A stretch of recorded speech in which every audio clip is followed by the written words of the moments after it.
Hello, I'm Dan Teague from the North Carolina School of Science and Mathematics, and I'm going to be talking about the residue of mathematics. Residue is what's left over. So I want us to think about the residue of our courses. What's left over after the course? What do they take away with them as they go on to their lives? This really helps me focus on what's most important in my class and helps me organize my priorities by thinking about what does I really want them to know long after the course is over, and how do I achieve that goal? I just had my 40th reunion. The residue of mathematics for my colleagues is just a bunch of mindless algebra games. None of it made sense. They were very good at doing it, but they saw no purpose or value in it and quit as soon as they could. This is the mathematical version of Orwell's "How many fingers do you see?" Under punishment of grade, we forced them to say 11 operations is simpler than 5. We think it makes sense. It doesn't even make particularly good nonsense. So let's do a thought experiment. Suppose the end of course grade is given not at the end of this year, but the end of next year. The AP course isn't this May, but they're going to take your course exam the following May. Would you change the way you teach? I think you would. And I think that's really important for us to think about why and how. Would we make it so that we organize our course so that the students created more of the course themselves?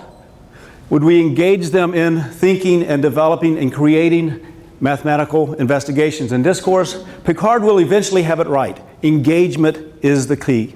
Engaging student in mathematical investigations. Every time you tell a student something they could figure out for themselves, you lessen their possibilities. Let them use your own mind. Don't force them to think with your mind. Let them create it themselves if they can, to the level and extent that they can. I was once told about Volvo's changing the way the assembly line, rather they'd have a group of people move down the line with the car. So these 20 people built this car. If the car is still in service 20 years later, they can get a bonus in their retirement check. This is thought experiment 2. Suppose you got a bonus check every time a student you taught used something you taught them. Now, not in the next math class. After school's over. Factoring quadratics, that's going to be a real cash cow, right? That's one we really want. This is relentless. There's something really interesting I want to say about this. I have no slightest idea of what it is. So imagine I'm saying something really clever right now. Okay. Would you get money, would your retirement be boosted by that second sentence? Would your kids recognize and interpret correctly the meaning of slope? Now you can say, but that's not how slope is tested. But that's how the residue of slope will be tested. Those are the questions they need to be able to answer. I'll let this slide speak for itself.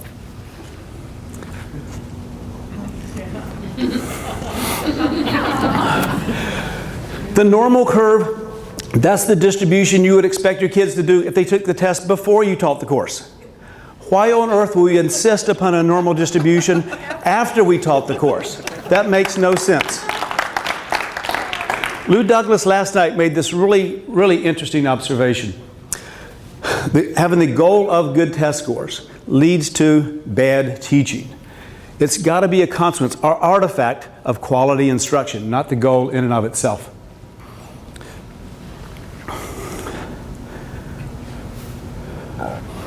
What is the authentic test of mathematics? What are the kinds of questions they're going to need to answer, which is hidden behind the cloud? So will the students I taught 35 years ago be using the residue of their mathematics to figure out whether they should get a stent or a bypass, for example? And the answer is no, because that's what I taught them. A bunch of manipulations. There's no way they could possibly use that. Now, I was around back in the good old days when every teacher was above average, and I can tell you this idea that we're bad now is pure nonsense. We were preparing kids for the 60s as well as we ever have.